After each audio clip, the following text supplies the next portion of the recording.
ಗೋವಿಂದ ನಿನ್ನ ನಾಮವೇ ಚಂದ, ಗೋವಿಂದ ನಿನ್ನ ನಾಮವೇ ಚಂದ, ಗೋವಿಂದ ನಿನ್ನ ನಾಮವೇ ಚಂದ, ಗೋವಿಂದ ನಿನ್ನ ನಾಮವೇ ಚಂದ, ಗೋವಿಂದ ನಿನ್ನ ನಾಮವೇ ಚಂದ. ಅಣುರೆಣು ತೃಣಕಾಷ್ಟ ಪರಿಪೂರ್ಣ ಗೋವಿಂದ, ಅಣುರೆಣು ತೃಣಕಾಷ್ಟ ಪರಿಪೂರ್ಣ ಗೋವಿಂದ, ಅಣುರೆಣು ತೃಣಕಾಷ್ಟ ಪರಿಪೂರ್ಣ ಗೋವಿಂದ, ಈ ಪರಿಮಹಿಮೆಯ ಪೊಗಳುದೆ ಆನಂದ, ಈ ಪರಿಮಹಿಮೆಯ ಪೊಗಳುದೆ ಆನಂದ, ಗೋವಿಂದ ನಿನ್ನ ನಾಮವೇ ಚಂದ, ಗೋವಿಂದ ನಿನ್ನ ನಾಮವೇ ಚಂದ. ಸೃಷ್ಟಿ ಸ್ಥಿತಿ ಲಯ ಕಾರಣ ಗೋವಿಂದ, ಸೃಷ್ಟಿ ಸ್ಥಿತಿ ಲಯ ಕಾರಣ ಗೋವಿಂದ, ಈ ಪರಿಮಹಿಮೆಯ ಪೊಗಳುದೆ ಆನಂದ, ಪರಮ ಪುರುಷ ಶ್ರೀ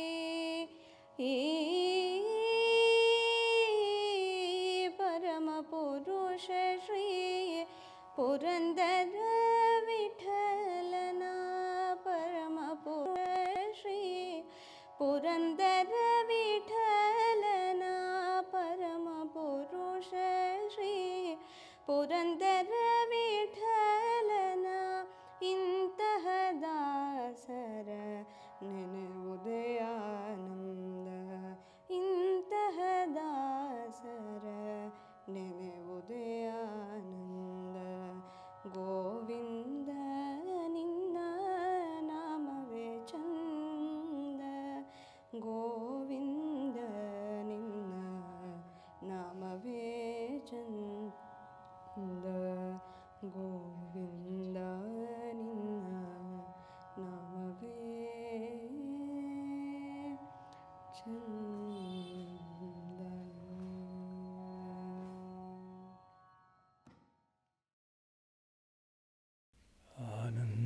ಆನಂದಕರಂ ಪ್ರಸನ್ನಂ ಜ್ಞಾನಸ್ವರೂಪಂ ನಿಜಬೋಧಯುಕ್ತಂ ಯೋಗೀಂದ್ರಮೀಡ್ಯಂ ಭವರೋಗವೈದ್ಯಂ ಶ್ರೀಮತ್ಪರಂ ಬ್ರಹ್ಮಗುರುಂ ಸ್ಮರಾಮಿ. ದೇವಕೀ ಪರಮಾನಂದಂ ಕೃಷ್ಣಂ ವಂದೇ ಜಗದ್ಗುರುಂ. ಸರ್ವೋಪನಿಷದೋ ಗಾವಃ ದೋಗ್ಧಾ ಗೋಪಾಲನಂದನಃ ಪಾರ್ಥೋ ವತ್ಸಃ ಸುಧೀರ್ಭೋಕ್ತಾ ದುಗ್ಧಂ ಗೀತಾಮೃತಂ ಮಹತ್.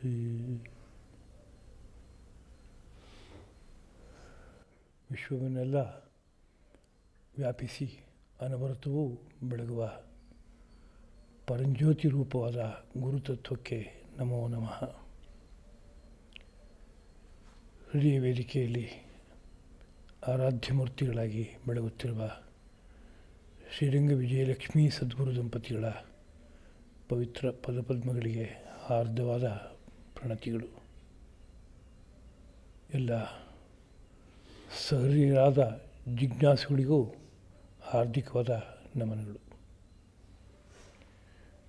ಭಗವದ್ಗೀತಾ ಪ್ರವಚನ ಮಾಲಿಕೆಯ ಮುಂದುವರಿಕೆ 6ನೇ ಅಧ್ಯಾಯದ 41ನೇ ಶ್ಲೋಕ ಈ ಹಿಂದೆ ಸಂಪನ್ನವಾಗಿದೆ. ಅದರ ಮುಂದುವರಿಕೆಯ ಭಾಗ. ಹಿಂದಿನ ಪ್ರವಚನದಲ್ಲಿ ಪ್ರಾಪ್ಯ ಪುಣ್ಯಕೃತಾಂ ಲೋಕಾನ್ ಉಷಿತ್ವ ಶಾಶ್ವತೀ ಸಮಾಹ ಶುಚೀನಾಂ ಶ್ರೀಮತಾಂ ಗೇಹೆ ಯೋಗಭ್ರಷ್ಟ ಅಭಿಜಾಯತೆ. ಯೋಗಭ್ರಷ್ಟನಾದವನು ಅಂದರೆ ಯೋಗ ಮಾರ್ಗದಲ್ಲಿ ಹೋಗ್ತಾ ಇದ್ದಾನೆ, ಏನೇನೋ ವಿಘ್ನಗಳು ಬಂತು, ಅನ್ಯಾಸಕ್ತಿ ಬಂತು, ಅದರ ಪರಿಣಾಮವಾಗಿ ಬಿಟ್ಬಿಟ್ಟ. ಆಗ ಯೋಗಭ್ರಷ್ಟ ಅಂತ ಕರೆಯಲ್ಪಡ್ತಾನೆ. ಹಾಗಾದರೆ ಅವನು ಮುಂದಿನ ಜನ್ಮಗಳ ಕಥೆ ಏನು? ಅವನು ಛಿದ್ರವಾಗಿ ಹಾಳಾಗಿ ಹೋಗಲ್ವೇ ಅಂತ ಬಂದ ಪ್ರಶ್ನೆಗೆ ಶ್ರೀಕೃಷ್ಣ ಪ್ರಭು ಉತ್ತರ ಕೊಡ್ತಾ ಇದ್ದಾನೆ. ಪುಣ್ಯ ಲೋಕಗಳಲ್ಲಿ ದೀರ್ಘಕಾಲ ವಾಸ ಮಾಡಿ ಆ ಜೀವಿಯು ಅನಂತರ ಈ ಭೂಮಿಯಲ್ಲಿ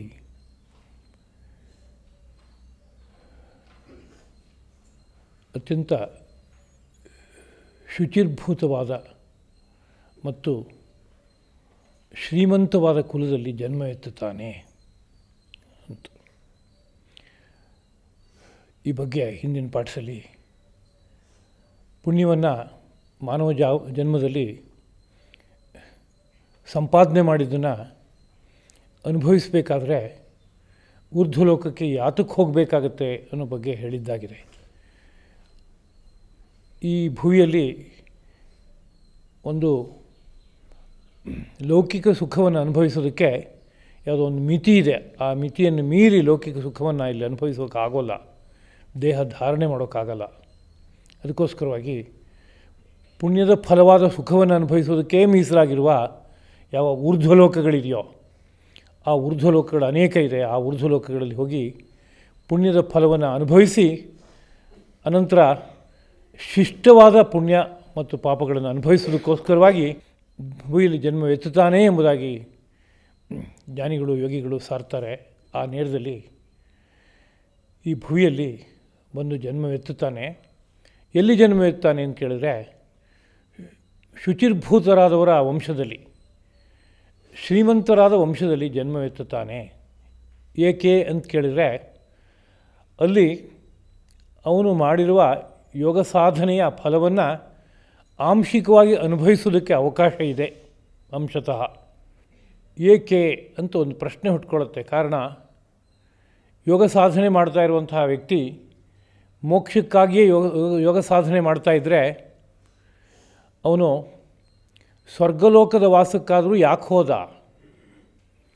ನಂತರ ಭೂಮಿಯಲ್ಲಿ ಪುನಃ ಶ್ರೀಮಂತರ ಮನೆಯಲ್ಲಿ ಶುಚಿರ್ಭೂತರಾದಂಥರ ಕುಲದಲ್ಲಿ ಯಾಕೆ ಜನ್ಮ ಎತ್ತುತ್ತಾನೆ ಅನ್ನೋ ವಿಷಯವನ್ನು ತೆಗೆದುಕೊಂಡ್ರೆ ಇದಕ್ಕೆ ಯೋಗಶಾಸ್ತ್ರ ಕೆಲವು ನೇರದಲ್ಲಿ ಒಂದು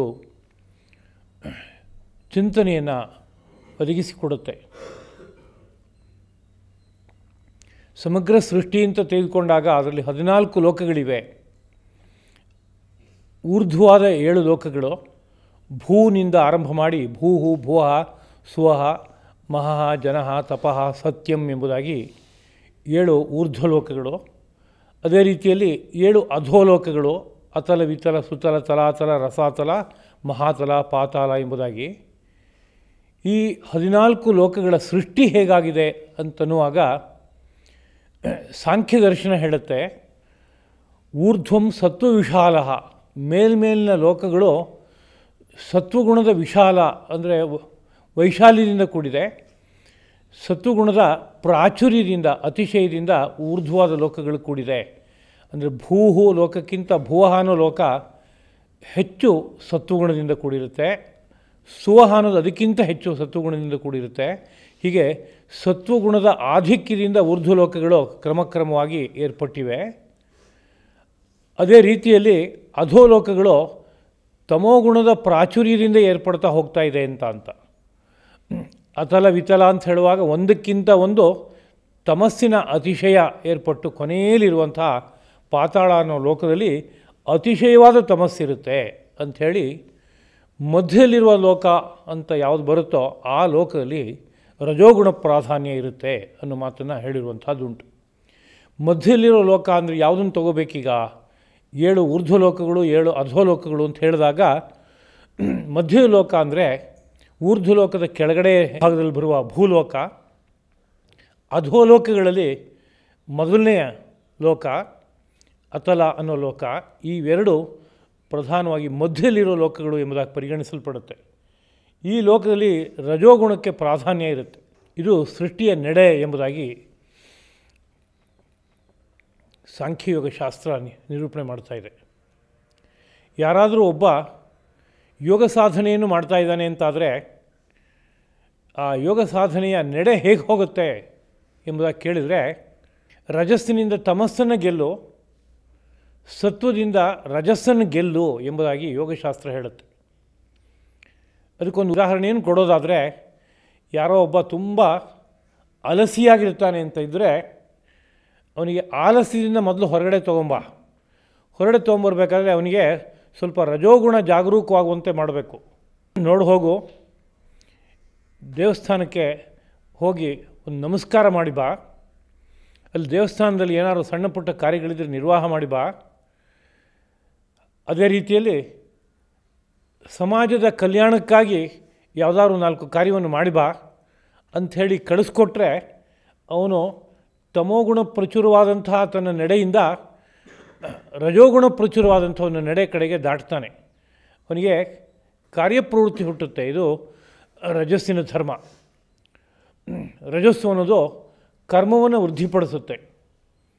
ತಮಸ್ಸು ಅನ್ನೋದು ಜಾಡ್ಯವನ್ನು, ಅಂಧಕಾರವನ್ನು ವೃದ್ಧಿಪಡಿಸುತ್ತೆ. ಜಡನೋ ಅಜ್ಞನೋ ಆಗಿದ್ದ ವ್ಯಕ್ತಿಯನ್ನು ಕ್ರಮಕ್ರಮವಾಗಿ ಕಾರ್ಯಪರನನ್ನಾಗಿ ಮಾಡ್ತಾ ಅವನಿಗೆ ರಜೋಗುಣ ಜಾಗರೂಕವಾಗುವಂತೆ ಮಾಡ್ಕೋಬೇಕು ಎಂಬುದಾಗಿ ಒಂದು ಉಪಾಯವನ್ನು ಹೇಳುತ್ತೆ. ಅದಾದ ನಂತರ ಅಂತ ಕೇಳಿದರೆ, ಆ ರಜೋಗುಣ ಜಾಗರೂಕವಾದಾಗ ಯಾವ ಕಾರ್ಯವನ್ನು ಅವನು ಆಚರಣೆ ಮಾಡ್ತಾ ಹೋದಾಗ ಆ ರಜಸ್ಸು ಮತ್ತಷ್ಟು ವೃದ್ಧಿಯಾಗದೆ ಅದು ಸತ್ವಗುಣದ ಕಡೆಗೆ ದಾಟ್ಕೊಳ್ಳುತ್ತೋ ಆ ರೀತಿಯಾದಂತಹ ಕರ್ಮಗಳನ್ನು ಯೋಜನೆ ಮಾಡ್ಕೋತ ಹೋಗೋ. ಹಾಗೆ ಯೋಚನೆ ಮಾಡ್ತಾ ಹೋದಾಗ ಕ್ರಮಕ್ರಮವಾಗಿ ರಜೋಗುಣ ಕಡಿಮೆ ಆಗುತ್ತೆ, ಸತ್ವಗುಣ ಜಾಗರೂಕವಾಗೋದಕ್ಕೆ ಶುರುವಾಗುತ್ತೆ. ಸತ್ವಗುಣ ಎಲ್ಲಿ ಜಾಗರೂಕವಾಗುತ್ತೆ? ಸತ್ವಗುಣ ಅತಿಶಯವಾಗಿದ್ದ ವ್ಯಕ್ತಿಗಳ ಜೊತೆಗೆ ಸಂಪರ್ಕ ಮಾಡ್ತಾ ಹೋದರೆ ಸತ್ವಗುಣ ವೃದ್ಧಿಯಾಗುತ್ತೆ. ಸತ್ವಗುಣ ಅತಿಶಯವಾಗಿರುವ ಭೂಮಿಯಲ್ಲಿ ಸಂಚಾರ ಮಾಡಿದರೆ ಸತ್ವಗುಣ ವೃದ್ಧಿಯಾಗುತ್ತೆ. ಪುಣ್ಯಕ್ಷೇತ್ರಗಳಲ್ಲಿ ಸಂಚಾರ ಮಾಡಿದರೆ ಸತ್ವಗುಣ ವೃದ್ಧಿಯಾಗುತ್ತೆ. ದೇವತಾ ಭಾವನೆಯಿಂದ ಸತ್ವಗುಣ ವೃದ್ಧಿಯಾಗುತ್ತೆ. ಮಹಾಪುರುಷರ ಭಾವನೆಯಿಂದ ಸತ್ವಗುಣ ವೃದ್ಧಿಯಾಗುತ್ತೆ. ಹೀಗೆ ಆ ಕಡೆಗೆ ನಿಧಾನವಾಗಿ ಕರ್ಕೊಂಡು ಹೋಗೋ. ಆಗ ಸತ್ವಗುಣದ ಅತಿಶಯವಾದ ಬೆಳವಣಿಗೆಯಿಂದ ಚಿತ್ತವು ಏಕಾಗ್ರವಾಗುತ್ತೆ. ಚಿತ್ತವು ಏಕಾಗ್ರವಾದರೆ ಧ್ಯಾನವೋ ಜಪವೋ ವ್ಯವಸ್ಥಿತವಾಗಿ ನಡೆಯುತ್ತೆ. ಹಾಗೆ ನಡೀತಾ ಹೋದಾಗ ಸಂಪ್ರಜ್ಞಾತ ಸಮಾಧಿಯ ಹಂತಕ್ಕೆ ಏರ್ಬೋದು. ಸಂಪ್ರಜ್ಞಾತ ಸಮಾಧಿ ಅನ್ನೋದು ಚಿತ್ತದ ಏಕಾಗ್ರತೆಯಿಂದ ಬರುವಂತಹದ್ದು. ಸತ್ವಗುಣವು ಅತಿಶಯವಾಗಿ ಬೆಳೆದಾಗ ಸಂಪ್ರಜ್ಞಾತ ಸಮಾಧಿ ಎಂಬ ಸಮಾಧಿ ಹುಟ್ಟುತ್ತೆ. ಅದರ ನಂತರದಲ್ಲಿ ಆ ಸತ್ವಗುಣದ ಪ್ರಭಾವವನ್ನು ಮೀರಿ ಒಂದು ಸ್ಥಿತಿಗೆ ಏರಬೇಕಾಗತ್ತೆ. ಹಾಗೆ ಏರಿದಾಗ ಅಸಂಪ್ರಜ್ಞಾತ ಸಮಾಧಿ ಹುಟ್ಟುತ್ತೆ ಎಂಬುದಾಗಿ ಯೋಗಶಾಸ್ತ್ರ ನಿರೂಪಣೆ ಮಾಡುತ್ತೆ. ಹೀಗಿರೋದ್ರಿಂದ ಯಾರೋ ಒಬ್ಬ ಯೋಗ ಸಾಧನೆ ಮಾಡ್ತಾ ಇದ್ದಾನೆ ಭೂಮಿಯಲ್ಲಿ ಅಂತಂದರೆ ಅವನ ಜೀವನವನ್ನು ಸಾಂಖ್ಯಯೋಗ ಶಾಸ್ತ್ರಗಳ ದೃಷ್ಟಿಯಿಂದ ವಿಶ್ಲೇಷಣೆ ಮಾಡೋದಾದರೆ ತಮಸ್ಸನ್ನು ಮೆಟ್ಟಿ ರಜೋಗುಣವನ್ನು ವೃದ್ಧಿಪಡಿಸ್ಕೊಂಡು ಕೆಲವು ರೀತಿಯಾದ ಯೋಗದ ಸಾಧನೆಗಳಲ್ಲಿ ತನ್ನನ್ನು ತೊಡಗಿಸಿಕೊಂಡು, ಅವೆಲ್ಲ ಕ್ರಿಯಾರೂಪವಾಗಿದೆ, ಕರ್ಮರೂಪವಾಗಿದೆ, ಅದರಲ್ಲಿ ತೊಡಗಿಸಿಕೊಂಡು ಅವುಗಳಲ್ಲಿರುವಂಥ ವೈಶಿಷ್ಟ್ಯದ ಕಾರಣದಿಂದಾಗಿ ಅವನು ಸತ್ವಗುಣವನ್ನು ಜಾಗರೂಕಗೊಳಿಸ್ಕೋತಾ ಮೇಲ್ಮೇಲಕ್ಕೆ ಸಾಗ್ತಾ ಹೋಗ್ತಾ ಇರ್ತಾನೆ. ಹೀಗೊಂದು ಪ್ರಯತ್ನ ಸಾಗ್ತಾ ಇರುವಾಗ ಸತ್ವಗುಣದ ಅತಿಶಯವಾದ ಭಾಗ ದೇಹದಲ್ಲಿ, ಮನಸ್ಸಿನಲ್ಲಿ, ಬುದ್ಧಿನಲ್ಲಿ ಎಲ್ಲ ಹುಟ್ಟುತ್ತಾ ಹೋಗ್ತಾ ಇರುತ್ತೆ. ಈ ಸತ್ವಗುಣದ ಫಲ ಏನು ಅಂತ ಕೇಳಿದ್ರೆ ಭಗವದ್ಗೀತೆಯ ಮುಂದೆ ನಿರೂಪಣೆ 14ನೇ ಅಧ್ಯಾಯದಲ್ಲಿ ಸತ್ವಂ ಸುಖೇ ಸಂಜನಯತಿ ರಜಃ ಕರ್ಮಣಿ ಭಾರತ. ಸತ್ವವು ಸುಖದಲ್ಲಿ ಒಬ್ಬ ನೆಲೆಸುವಂತೆ ಮಾಡಿಕೊಡುತ್ತೆ ಅಂತ. ಸತ್ವಗುಣ ಯಾರಲ್ಲಿ ತುಂಬ ಜಾಸ್ತಿ ಇದೆಯೋ ಅವನಿಗೆ ಸುಖದ ಬಗ್ಗೆ ಒಂದು ಅಂಟಿರುತ್ತೆ. ಎಲ್ಲಿ ಸುಖ ಸಿಗುತ್ತೆ, ನಿಜವಾದ ಸುಖ, ಆ ಸುಖವನ್ನು ಅನುಭವಿಸೋಣ ಅಂತ ಅನಿಸುತ್ತೆ. ಪಾಂಚಭೌತಿಕ ಸುಖಕ್ಕಿಂತಲೂ, ಪಂಚೇಂದ್ರಿಯಗಳ ವಿಷಯದಿಂದ ಸಿಕ್ಕುವ ಸುಖಕ್ಕಿಂತಲೂ ಅತಿಶಯವಾದ ಸುಖ ಎಲ್ಲರೂ ಕಂಡು ಬಂದರೆ ಆ ಕಡೆಗೆ ಓಲುತ್ತೆ ಅವನ ಬುದ್ಧಿ, ಮನಸ್ಸು. ಹಾಗೆ ಓಲ್ತಾ ಯೋಗ ಸಾಧನೆ ಮಾಡ್ಕೋತ ಹೋಗ್ತಾ ಇರೋದ್ರಿಂದ ಅವನಿಗೆ ಸಾತ್ವಿಕವಾದ ಪ್ರವೃತ್ತಿ ಬೆಳೀತಾ ಇರುತ್ತೆ. ಈ ಸಾತ್ವಿಕವಾದ ಪ್ರವೃತ್ತಿ ಬೆಳೆಯೋ ಕಾರಣದಿಂದಲೇ ಅವನು ದೇಹತ್ಯಾಗ ಮಾಡಿದ ಮೇಲೆ ಎಲ್ಲಿ ಹೋಗಿ ಹುಟ್ಟಬೇಕಾಗತ್ತೆ ಅಂದರೆ ಊರ್ಧ್ವಲೋಕಗಳಲ್ಲಿ ಹುಟ್ಟಬೇಕಾಗತ್ತೆ. ಯಾಕೆಂದರೆ ಊರ್ಧ್ವಲೋಕ ಇರುವುದೇ ಸತ್ವದ ಒಂದು ಅತಿಶಯದ ಧರ್ಮದಿಂದಾಗಿ, ಅಲ್ಲಿ ಹೆಚ್ಚು ಸತ್ವ ಇರುತ್ತೆ. ಅದು ಆಗಿರೋದ್ರಿಂದ ಆ ಲೋಕದಲ್ಲಿ ಅವನು ಜನ್ಮ ಎತ್ತಾನೆ. ಅವನು ಇಷ್ಟಪಡಲಿ ಇಷ್ಟಪಡದೆ ಹೋಗಲಿ, ಅವನು ಹುಟ್ಟು ಅವನು ಮಾಡಿರುವ ಯೋಗ ಸಾಧನೆಯ ಪರಿಣಾಮವಾಗಿ ಅದೊಂದು ಕರ್ಮ. ಆ ಕರ್ಮದ ಪರಿಣಾಮವಾಗಿ ಅವನು ಬಯಸ್ತಾನೋ ಬಯಸೋದಿಲ್ವೋ, ಎಲ್ಲಿ ಹುಟ್ಟಿದರೆ ಅವನು ಅಂಥ ವಿಶಿಷ್ಟವಾದ ಸುಖವನ್ನು ಅನುಭವಿಸೋಕ್ಕೆ ಸಾಧ್ಯವಾಗುತ್ತೋ ಅಂಥ ಜಾಗದಲ್ಲಿ ಹುಟ್ಟುತ್ತಾನೆ. ಅಂದರೆ ಸ್ವರ್ಗಲೋಕದಲ್ಲಿ ಹೋಗಿ ಜನ್ಮವನ್ನು ಎತ್ತಾನೆ, ಅಲ್ಲಿ ಹೋಗಿ ಸುಖಿಸ್ತಾನೆ. ಎಷ್ಟು ಕಾಲ ಸುಖಿಸ್ತಾನೆ ಅಂತ ಕೇಳಿದ್ರೆ, ಆ ಯೋಗ ಸಾಧನಾ ರೂಪವಾಗಿರುವಂತಹ ಕರ್ಮದಲ್ಲಿ ಅನೇಕ ಉತ್ತಮವಾದ ಗುಣಗಳಿದೆ. ಅಲ್ಲಿ ಆತ್ಮಗುಣಗಳನ್ನು ಅವನು ಬೆಳೆಸ್ಕೋತ ಹೋಗ್ತಾ ಇರ್ತಾನೆ. ಇವೆಲ್ಲದರ ಫಲವಾಗಿ ಬಂದ ಪುಣ್ಯ ಎಷ್ಟು ದೀರ್ಘಕಾಲ ಇರುತ್ತೋ ಅಷ್ಟು ದೀರ್ಘಕಾಲದವರೆಗೆ ಅವನು ಆ ಊರ್ಧ್ವ ಲೋಕವನ್ನು ಅನುಭವಿಸ್ತಾನೆ. ಅದು ಮುಗೀತು ಅಂತ ಅಂದ್ಕೂಡಲೇ ಕ್ಷೀಣೇ ಪುಣ್ಯ ಮರ್ತ್ಯಲೋಕಂ ವಿಶಂತಿ. ಪುಣ್ಯ ಮುಗೀತು ಅಂತಂದರೆ ಪುನಃ ಭುವಿಗೆ ಇಳಿದು ಬರಬೇಕಾಗತ್ತೆ. ಮರ್ತ್ಯಲೋಕ ಭೂಮಿಗೆ ಇಳಿದು ಬರಬೇಕಾಗತ್ತೆ. ಹಾಗೆ ಭೂಮಿಗೆ ಇಳಿದು ಬರ್ತಾನೆ ಅಂತ. ಹಾಗೆ ಇಳಿದು ಬಂದಾಗಲೂ ಸಹ ಭೂಮಿಗೆ ಯಾಕೆ ಇಳಿದು ಬರ್ತಾನೆ ಅಂತ ಕೇಳಿದ್ರೆ, ಭೂಮಿಯು ಊರ್ಧ್ವಲೋಕದಲ್ಲಿ ಒಂದು. ಇಲ್ಲೂ ಸುಖವನ್ನು ಅನುಭವಿಸೋದಕ್ಕೆ ಅವಕಾಶ ಇದೆ, ಯಾವುದೋ ಒಂದು ಮಟ್ಟದಲ್ಲಿ. ಇದಕ್ಕಿಂತ ಕೆಳಗಡೆ ಇಳಿದ್ರೆ ತಮ ಪ್ರಧಾನವಾದಂಥ ಲೋಕಗಳು, ಅಲ್ಲಿ ಇಳಿದ್ರೆ ಅಜ್ಞಾನ ದುಃಖ ಎರಡೂ ಅತಿಶಯವಾಗಿರುತ್ತೆ. ಆದ್ದರಿಂದ ಅಲ್ಲಿಗೆ ಹೋಗದೇನೆ ಭುವಿಯಲ್ಲಿ ಇಳಿತಾನವನು. ಭುವಿಯಲ್ಲಿ ಇಳಿದಾಗ ಎಲ್ಲಿ ಹುಟ್ಟಿದರೆ ಅವನಿಗೆ ಅವನು ತಾನು ಮಾಡಿರುವ ಸಾಧನೆ ಯಾವುದು ಊರ್ಧ್ವಲೋಕದ ಕಡೆಗೆ ಕರ್ಕೊಂಡು ಹೋಗೋದಕ್ಕೆ ಬೇಕಾದ ಸಾಧನೆಯಾಗಿತ್ತೋ, ಸತ್ವಗುಣವನ್ನು ಯಾವುದು ಜಾಗರೂಕಗೊಳಿಸಿತ್ತೋ ಅದರ ಫಲವನ್ನು ಅನುಭವಿಸಬೇಕಾದ್ರೆ ಅವನು ಎಲ್ಲಿ ಹುಟ್ಟಬೇಕಾಗತ್ತೆ ಅಂದರೆ ಶುಚಿರ್ಭೂತರಾದವರ ಮನೆಯಲ್ಲಿ ಹುಟ್ಟಬೇಕಾಗತ್ತೆ. ಯಾಕೆಂದರೆ ಯಾರು ಶುಚಿರ್ಭೂತರು ಅಂದರೆ ದೈಹಿಕ ಮಾನಸಿಕವಾದ ಶುಚಿಯನ್ನು ಉಳ್ಳವರು ಅಂತ. ದೈಹಿಕ ಮಾನಸಿಕವಾದ ಶುಚಿ ಅನ್ನೋದು ಪ್ರಧಾನವಾಗಿ ಆಚಾರಗಳ ಪರಿಣಾಮ. ಅದು ಭಾರತದ ಮಹರ್ಷಿಗಳು ತಂದಿರುವ ಎಲ್ಲ ಆಚಾರಗಳು ಒಬ್ಬನ ದೇಹ ಮತ್ತು ಮನಸ್ಸನ್ನು ಶುಚಿಗೊಳಿಸ್ತಾ ಹೋಗುತ್ತೆ. ಹಾಗೆ ಶುಚಿಗೊಳಿಸ್ತಾ ಹೋದಾಗ ಅದರ ಪರಿಣಾಮವಾಗಿ ಸತ್ವಗುಣವೂ ಜಾಗರೂಕವಾಗುತ್ತೆ. ತನ್ನೊಳಗೇ ತಾನು ಒಂದು ರೀತಿಯ ಸುಖವನ್ನು ಪಡೋದಕ್ಕೆ ಬೇಕಾಗುವ ಸ್ಥಿತಿ ಉಂಟಾಗುತ್ತೆ. ಹೊರಗಡೆ ಯಾವುದೇ ವಿಶೇಷವಾದ ಲಾಭ ಆಗಿಲ್ಲ, ಧನ ಬರಲಿಲ್ಲ, ಬಂಧು ಮಿತ್ರರು ಬರಲಿಲ್ಲ, ಬೇರೆ ಇನ್ನೇನೋ ವಿಶೇಷವಾದ ಸಿದ್ಧಿಗಳಾಗಲಿಲ್ಲ, ಆದರೂ ತುಂಬ ನೆಮ್ಮದಿಯಾಗಿದ್ದೀನಿ, ನಾನು ಆನಂದವಾಗಿದ್ದೀನಿ, ಆನಂದದ ಹೊಳೆಯಲ್ಲಿ ಮುಳುಗಿದ್ದೀನಿ ನಾನು ಅನ್ನೋ ರೀತಿಯಾದಂಥ ಒಂದು ವಿಶಿಷ್ಟವಾದ ಅನುಭವ ಯಾವಾಗ ಹುಟ್ಟುತ್ತೆ ಅಂದರೆ ಸತ್ವಗುಣ ಜಾಗರೂಕವಾಗಿದ್ದಾಗ.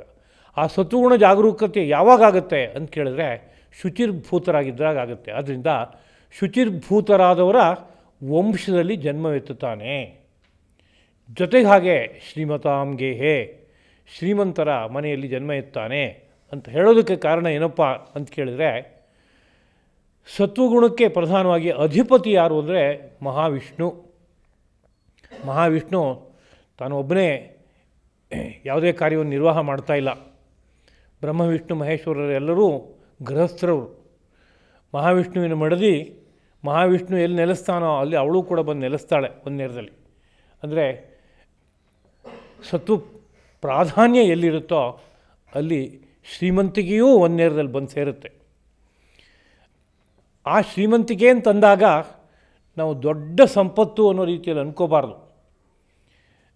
ಇರುವ ಸಂಪತ್ತಿನಿಂದ ಪರಮಾನಂದವನ್ನು ಪಡೋದಕ್ಕೆ ಬೇಕಾಗುವ ಮನೋಧರ್ಮವೂ ಇದ್ದು ಅವನವನಿಗೆ ಬೇಕಾಗಿರುವ ಸಂಪತ್ತು ಜೊತೆಗೆ ಸೇರಿಕೊಂಡಿದೆ ಅಂತಂದರೆ ಅದು ಶ್ರೀಮಂತಿಕೆ ಎಂಬುದಾಗಿ ಕರೆಯಲ್ಪಡುತ್ತೆ. ಅದು ಲಕ್ಷ್ಮಿಯ ಒಂದು ಅನುಗ್ರಹ ಎಂಬುದಾಗಿ ಕರೆಯಲ್ಪಡುತ್ತೆ. ಹೊರಗಡೆಯಿಂದ ನೋಡಿದಾಗ ಇವರಿಗಿಂತ ಬೇಕಾದಷ್ಟು ಶ್ರೀಮಂತರು ಇದ್ದಾರಲ್ಲ ಅಂತ ಏನೇ ಅನಿಸಿದ್ರು ಅವರೆಷ್ಟು ಸುಖ ಪಡ್ತಾ ಇದ್ದಾರೆ, ಇವನೆಷ್ಟು ಸುಖ ಪಡ್ತಾ ಇದ್ದಾನೆ ಅಂತ ಯೋಚನೆ ಮಾಡಿದಾಗ ಯಾರೋ ಒಬ್ಬ ತನ್ನಲ್ಲಿರುವಂತಹ ಸುಖ ಸಾಮಗ್ರಿಗಳನ್ನು ಹೇಗೆ ಭಾವಿಸಬೇಕೋ ಹಾಗೆ ಭಾವಿಸ್ತಾ ಅದರಿಂದ ಎಷ್ಟು ಸಂತೃಪ್ತಿಯನ್ನು ಪಡಿಬೇಕೋ ಅಷ್ಟು ಸಂತೃಪ್ತಿಯನ್ನು ಪಡಿತಾ ಇದ್ದಾನೆ ಅಂತಂದರೆ ಅವನಿಗಿಂತ ಶ್ರೀಮಂತ ಇನ್ನೊಬ್ಬ ಇಲ್ಲ ಅನ್ನೋ ವಿಷಯ ಉಂಟು. ಮನಸ್ಸಿಚ ಪರಿತುಷ್ಟೇ ಕೋರ್ಥವಾನ್ ಕೋ ದರಿದ್ರಃ ಎಂಬುದಾಗಿ ಸುಭಾಷಿತಕಾರರು ಸಾರ್ತಾರೆ. ಮನಸ್ಸೊಂದು ಪರಮ ಸಂತುಷ್ಟವಾಗಿದೆ ಅಂತಂದರೆ ಅವನನ್ನು ಶ್ರೀಮಂತ ಅಂತ ಕರಿಬೇಕೇ ಹೊರತು ಅವನನ್ನು ದರಿದ್ರ ಅಂತ ಕರೆಯೋಕ್ಕಾಗಲ್ಲ. ಮನೆಯಲ್ಲಿ ಏನೂ ಪದಾರ್ಥಗಳಿಲ್ಲ ಅನ್ನೋ ಪರಿಸ್ಥಿತಿ ಇರ್ಬೋದು, ಹಾಗಿದ್ದರೂ ಅವನು ಪರಮ ಸಂತುಷ್ಟನಾಗಿದ್ದಾನೆ ಅಂದರೆ ಅವನು ದರಿದ್ರನಲ್ಲ ಶ್ರೀಮಂತ ಎಂಬುದಾಗಿ ಕರೆಯಲ್ಪಡಬೇಕಾಗತ್ತೆ. ಆದ್ದರಿಂದ ಶ್ರೀಮಂತರ ಮನೆಯಲ್ಲಿ ಜನ್ಮವೆತ್ತುತ್ತಾನೆ ಅಂತಂದಾಗ ಬೇಕಾದಷ್ಟು ಯಾವುದೋ ವೈಭವದ ಪದಾರ್ಥಗಳಿಂದ ಕೂಡಿರುವಂತಹ, ಇವತ್ತಿನ ಭಾಷೆಯಲ್ಲಿ ಹೇಳಿದರೆ ಲಕ್ಸುರಿಯಸ್ ಆಗಿರುವಂತಹ ಜಾಗದಲ್ಲಿ ಜನ್ಮವೆತ್ತುತ್ತಾನೆ ಅನ್ನೋ ರೀತಿಯಾದ ಅರ್ಥ ಅಲ್ಲ. ಅಲ್ಲೂ ಹುಟ್ಟಬಹುದು. ಅದಕ್ಕಿಂತ ಹೆಚ್ಚಾಗಿ ಅವನ ಸಾತ್ವಿಕ ಪ್ರವೃತ್ತಿ ಉತ್ತರೋತ್ತರ ಬೆಳಿಬೇಕಾದ್ರೆ ಯಾವ ವಂಶದಲ್ಲಿ ಹುಟ್ಟಿದರೆ ಅಲ್ಲಿ ಶೌಚವೂ ಚೆನ್ನಾಗಿರುತ್ತೋ, ಆಚಾರದ ಪ್ರವೃತ್ತಿ ಇದ್ದು ಮನೆ ಮಂದಿ ಎಲ್ಲ ಒಂದು ರೀತಿಯಲ್ಲಿ ಶುಚಿಯಾಗಿ ಇರ್ತಾರೋ, ಜೊತೆಗೆ ಹಾಗೆ ಆ ಶುಚಿತ್ವವನ್ನು ಚೆನ್ನಾಗಿ ಕಾಪಾಡಿಕೊಂಡು ಒಳ ಅನುಭವವನ್ನು, ಸುಖವನ್ನು ಪಡೋದಕ್ಕೆ ಎಲ್ಲಿ ಅನುಕೂಲತೆ ಇದೆಯೋ, ಅಲ್ಪ ಸಂತುಷ್ಟರಾಗಿ ಎದುರುಚ್ಛಾಲಾಭ ಸಂತುಷ್ಟರಾಗಿ ಬದುಕುವ ಪ್ರವೃತ್ತಿ ಎಲ್ಲಿದೆಯೋ ಅಂಥ ಮನೇಲಿ ಹುಟ್ಟುತ್ತಾನೆ. ಆ ಮನೆ ಶ್ರೀಮಂತರ ಮನೆ ಎಂಬುದಾಗಿ ಕರೆಯಲ್ಪಡುತ್ತೆ. ಅದರಿಂದ ಹೊರಗಡೆ ಶ್ರೀಮಂತಿಕೆ ಅಂತ ಅಷ್ಟೇ ಅಂದ್ಕೋಬಾರ್ದು. ಯಾವ ಸಂಪತ್ತಿದ್ದಾಗ ಮನುಷ್ಯ ತುಂಬ ನೆಮ್ಮದಿಯಾಗಿ ಬದುಕೋಕ್ಕಾಗುತ್ತೋ ಆ ಸಂಪತ್ತು ಇರಬೇಕು ಅಂತ. ಯಾರೋ ಒಬ್ಬ ಇದ್ದಾನೆ, ಅವನಿಗೆ ಸಾತ್ವಿಕ ಪ್ರವೃತ್ತಿ ಇದೆ, ಆದರೆ ಅವನಲ್ಲಿ ಬೇಕಾದಷ್ಟು ಸಂಪತ್ತಿದೆ. ಅಷ್ಟೂ ಸಂಪತ್ತು ರಾಜಸ ಸಂಪತ್ತು, ನೂರಾರು ವಾಹನಗಳಿದೆ ಅವನಲ್ಲಿ ಅಂತಂದರೆ ಅವನದು ಸುಖ ಪಡೋಕ್ಕಾಗಲ್ಲ. ಯಾರೋ ಒಬ್ಬ ರಾಜಸಿಕ ವ್ಯಕ್ತಿ ಇದ್ದಾನೆ, ಅವನಲ್ಲಿ ಸಂಪತ್ತು ಸೇರಿದೆ, ಅದು ಸಾತ್ವಿಕ ಸಂಪತ್ತು, ಅದರ ಸುಖ ಪಡೋಕ್ಕಾಗಲ್ಲ. ಯಾಕೆಂದರೆ ಅವನು ರಾಜಸಿಕ ವ್ಯಕ್ತಿ. ಅವನಿಗೆ ಅನುಕೂಲವಾದಂಥ ಪದಾರ್ಥ ಸಿಕ್ಕಿದ್ರೆ ಮಾತ್ರ ಅವನು ಕಿಂಚಿತ್ ಸುಖ ಪಡ್ತಾನೆ, ಇಲ್ಲೋ ಸಿಕ್ಕಲ್ಲ. ಹೀಗಿರೋದ್ರಿಂದ ಸಂಪತ್ತು ಅಂತಂದಾಗ ಅದು ಅವನವನ ಮನಃಪ್ರವೃತ್ತಿಯನ್ನು ಪಳಗಿಸಿ ಒಂದು ಸುಖವನ್ನು ಕೊಡಬೇಕಾದ್ರೆ ಅದು ಸಾತ್ವಿಕ ಸಂಪತ್ತು, ರಾಜಸ ಸಂಪತ್ತು, ತಾಮಸವಾದ ಸಂಪತ್ತು, ಇವೆಲ್ಲ ಯಾವುದು ಬೇಕಾದ್ರೂ ಆಗಿರ್ಬೋದು, ಇವೆಲ್ಲ ಇದೆ. ಆದ್ದರಿಂದ ಯಾರು ಯೋಗ ಸಾಧಕನೋ ಅವನು ಊರ್ಧ್ವ ಯಾತ್ರೆಯನ್ನು ಕೈಗೊಂಡವನಾದ್ದರಿಂದ ಆ ಊರ್ಧ್ವ ಯಾತ್ರೆಯ ರೂಪವಾದಂತಹ ಕರ್ಮದ ಫಲವಾದಂತಹದ್ದು ಯಾವ ಪುಣ್ಯ ಇದೆಯೋ ಆ ಪುಣ್ಯದ ಫಲವಾಗಿ ಅವನು ಹುಟ್ಟೋದು ಎಲ್ಲಿ ಅಂತ ಕೇಳಿದರೆ ಶುಚಿರ್ಭೂತರಾದವರ ಮನೆಯಲ್ಲಿ ಮತ್ತು ಶ್ರೀಮಂತರ ಮನೆಯಲ್ಲಿ ಎಂಬ ಮಾತು ಬಂದಿದೆ ಎಂಬುದಾಗಿ ಸಾಂಖ್ಯಯೋಗದ ಸಿದ್ಧಾಂತದ ಹಿನ್ನೆಲೆಯಲ್ಲಿ ಹೀಗೆ ಭಾವಿಸಬೇಕಾಗುತ್ತೆ.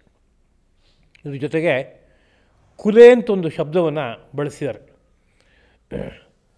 ಅಂತಹ ಕುಲದಲ್ಲಿ ಧರ್ಮವಿರ್ತಾನೆ ಅಂತ.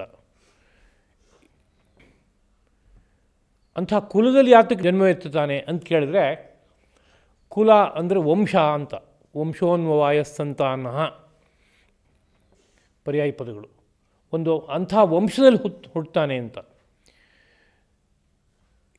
ಈ ಒಂದು ಪದದ ಬಳಕೆಯಲ್ಲಿ ಒಂದು ವಿಶೇಷವಾದಂಥ ಅರ್ಥ ಇದೆ, ವೈಶಿಷ್ಟ್ಯವಿದೆ. ಒಂದು ವಂಶದಲ್ಲಿ ಯಾರೋ ಒಬ್ಬ ಶುಚಿರ್ಭೂತನಾಗಿ ಶ್ರೀಮಂತನಾಗಿರ್ಬೋದು, ಆದರೆ ಅವನ ಹಿಂದಿನ ತಲೆಮಾರುಗಳು, ಅವನ ತಲೆಮಾರಿನಲ್ಲೇ ಉಳಿದವರು, ಅವನ ಮುಂದಿನ ತಲೆಮಾರುಗಳು ಹಾಗಿಲ್ಲದೆ ಇರ್ಬೋದು.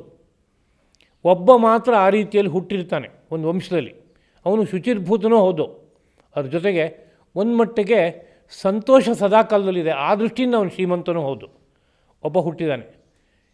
ಹೀಗಿದ್ದರೆ ಸುತ್ತಮುತ್ತಲೂ ಇರುವಂತಹ ವ್ಯಕ್ತಿಗಳ ಕಾರಣದಿಂದಾಗಿ ಅನೇಕ ರೀತಿಯಾದಂಥ ಅಸೌಲಭ್ಯವನ್ನು ಅನುಭವಿಸ್ತಾ ಇರ್ತಾನೆ. ಅವನಿಗೆ ತನ್ನ ತನವನ್ನು ಉಳಿಸ್ಕೊಳ್ಳೋದಕ್ಕೆ, ಬೆಳೆಸ್ಕೊಳ್ಳೋದಕ್ಕೆ ಸಹಕಾರ ಆ ವಂಶಸ್ಥರಿಂದ ಸಿಗ್ತಾ ಇರೋಲ್ಲ. ತಂದೆ ಒಂತರಹ, ಅಜ್ಜ ಒಂತರಹ, ಅಣ್ತಮ್ಮಂದರು ಒಂತರಹ, ಅಕ್ಕ ತಂಗಿರು ಒಂತರಹ, ಮಕ್ಕಳು ಒಂತರಹ, ತಾನು ಮಾತ್ರ ಒಂದು ಬೇರೆ ಅಂತಂದಾಗ ಆ ಸ್ಥಿತಿ ಬೇರೆ. ಹಾಗಲ್ಲ, ವಂಶ ಅದು ಹಾಗೇ ಬೆಳೆದು ಬಂದಿದೆ. ಅಜ್ಜನ ಕಾಲಕ್ಕೆ ಹೋಗೋ, ಅವರಜ್ಜನ ಕಾಲಕ್ಕೆ ಹೋಗೋ, ಆ ವಂಶದಲ್ಲಿ ಆಚಾರ ಪ್ರತಿಷ್ಠಿತವಾಗಿದೆ. ಹಾಗೆ ಏನು ಸಂಪತ್ತಿದೆಯೋ ಅದರಿಂದ ಸಂತೃಪ್ತವಾದ ಜೀವನ ಮಾಡುವ ಅಭ್ಯಾಸ ಬಂದಿದೆ. ಅಂಥ ಶ್ರೀಮಂತಿಕೆ ಇದೆ, ಅದು ನೆಲೆ ನಿಂತುಬಿಟ್ಟಿದೆ, ಸುಪ್ರತಿಷ್ಠಿತವಾಗಿದೆ ಅಂತ ಅಂದಾಗ ಲಾಭ ಇದೆ ಆ ವಂಶದಲ್ಲಿ ಹುಟ್ಟಿದರೆ. ಏನು ಲಾಭ ಇದೆ ಅಂದರೆ, ಸುಲಭದಲ್ಲಿ ಈ ಸದಾಚಾರಗಳನ್ನು, ಶ್ರೀಮಂತಿಕೆಯನ್ನು ಕಳ್ಚ್ಕೊಳ್ಳೋಕ್ಕೂ ಆಗಲ್ಲ ಅಲ್ಲಿ. ಯಾಕೆಂದರೆ ಸುತ್ತಮುತ್ತಲು ವಾತಾವರಣ ಮತ್ತು ಆನುವಂಶೀಯವಾಗಿ ಬಂದಿರುವಂತಹ ಸದ್ಗುಣಗಳು ರೂಢಮೂಲವಾಗಿರುತ್ತೆ. ಆ ರೂಢಮೂಲವಾಗಿರೋದ್ರಿಂದ ಬಹಳ ಸುಭದ್ರವಾದಂಥ ಒಂದು ಜಾಗಕ್ಕೆ ಬಂದಂತಾಗುತ್ತೆ ಅಂಥ ವಂಶದಲ್ಲಿ ಹುಟ್ಟಿದರೆ. ಆದ್ದರಿಂದ ಶುಚಿರ್ಭೂತರಾದವರ ವಂಶದಲ್ಲಿ ಹುಟ್ಟುತ್ತಾನೆ, ಶ್ರೀಮಂತರಾದ ವಂಶದಲ್ಲಿ ಹುಟ್ಟುತ್ತಾನೆ ಅಂತ ಹೇಳ್ತಾ ಇರುವಂಥ ಮಾತಾಗಿದೆ.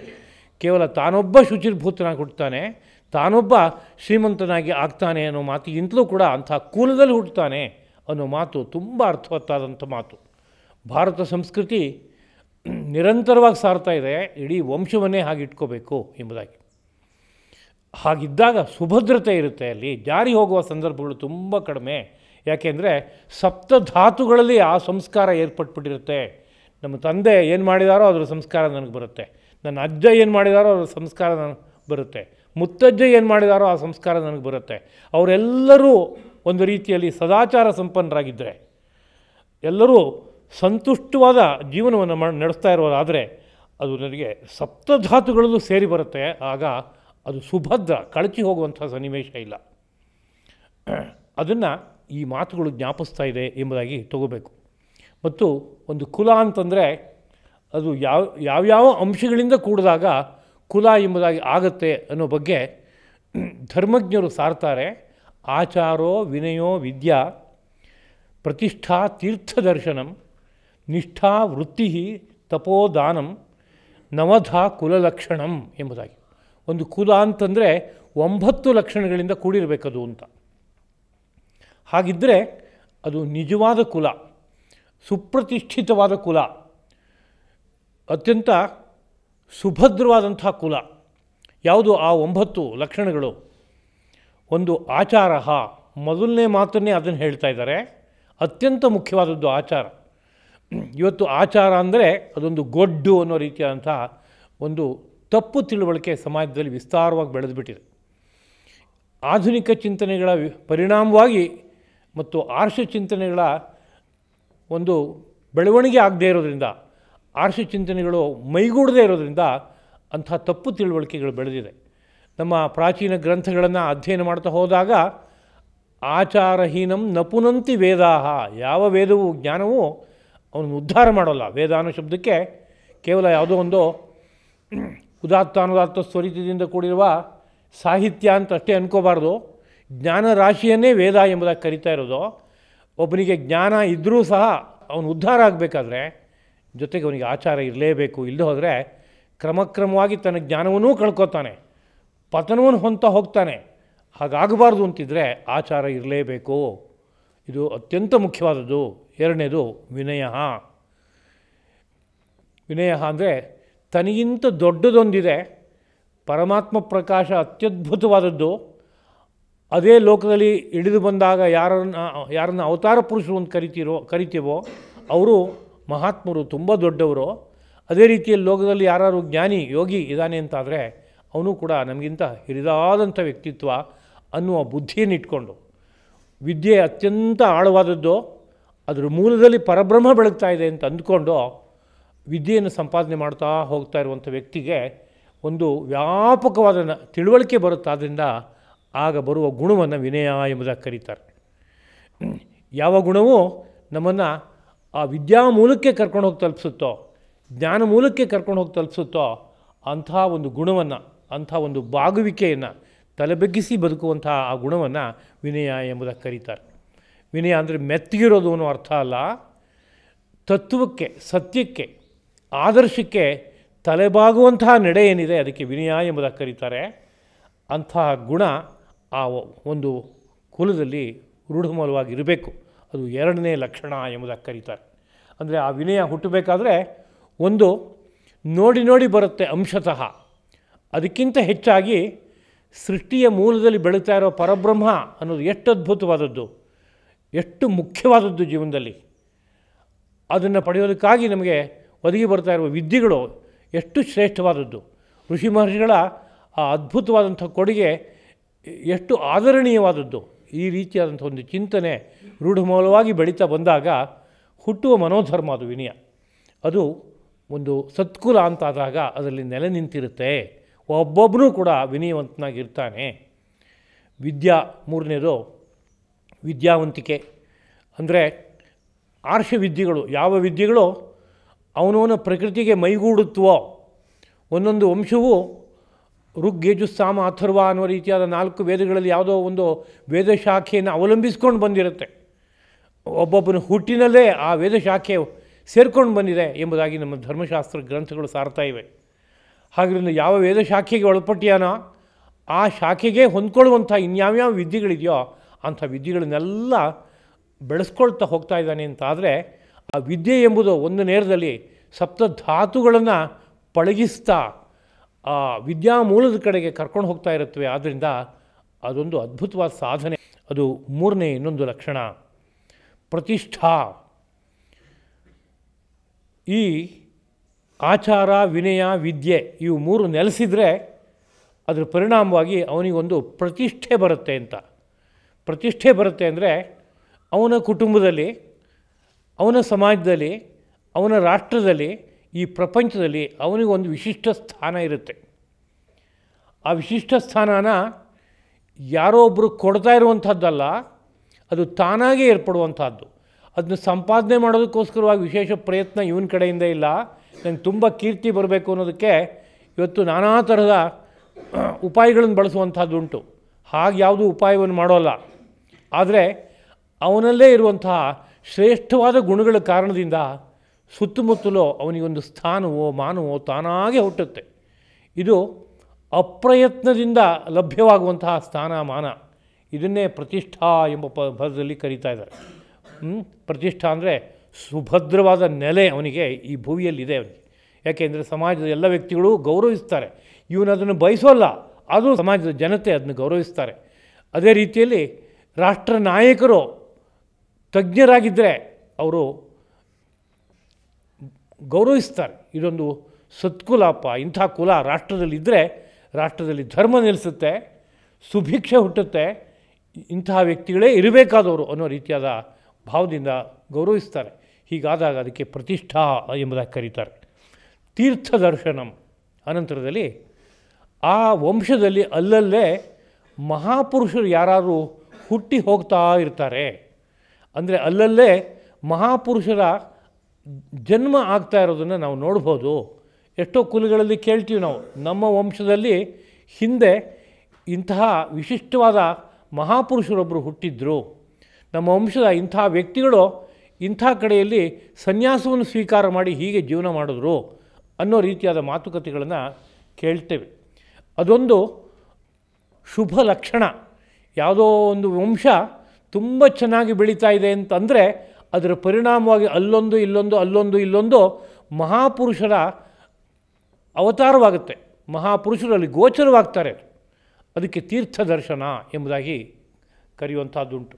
ತೀರ್ಥ ಅನ್ನೋ ಶಬ್ದಕ್ಕೆ ಪೂಜ್ಯ ಅಂತ ಅರ್ಥ ಇಟ್ಕೊಳ್ಳೋದಾದರೆ ಅಂತಹ ಪೂಜ್ಯರಾದ ವ್ಯಕ್ತಿಗಳು ಕುಟುಂಬಕ್ಕೆ ಮಾತ್ರ ಅಲ್ಲ, ಸಮಾಜಕ್ಕೆ, ರಾಷ್ಟ್ರಕ್ಕೆ, ಇಡೀ ಸಮಗ್ರ ಭೂಮಂಡಲಕ್ಕೆ ಪೂಜ್ಯರಾದಂಥ ವ್ಯಕ್ತಿತ್ವಗಳು ಅಲ್ಲೊಂದು ಗೋಚರವಾಗ್ತಾ ಇರುತ್ತೆ. ತೀರ್ಥ ದರ್ಶನ ಎಂಬುದು ಇರುತ್ತೆ. ಇದು ಸದ್ವಂಶದ ಲಕ್ಷಣ. ನಿಷ್ಠಾ ಮತ್ತು ಆ ವಂಶಕ್ಕೆ ಸೇರಿದ ವ್ಯಕ್ತಿಗಳಲ್ಲಿ ಅತಿಶಯವಾದ ಒಂದು ನಿಷ್ಠೆ ಇರುತ್ತೆ. ನಿಷ್ಠಾ ಅಂತಂದರೆ ಯಾವುದು ಆದರ್ಶವೋ ಅದಕ್ಕೆ ಬದ್ಧರಾಗಿ ಬದುಕುವಂಥದ್ದಕ್ಕೆ ನಿಷ್ಠೆ ಅಂತ ಕರೀತಾರೆ.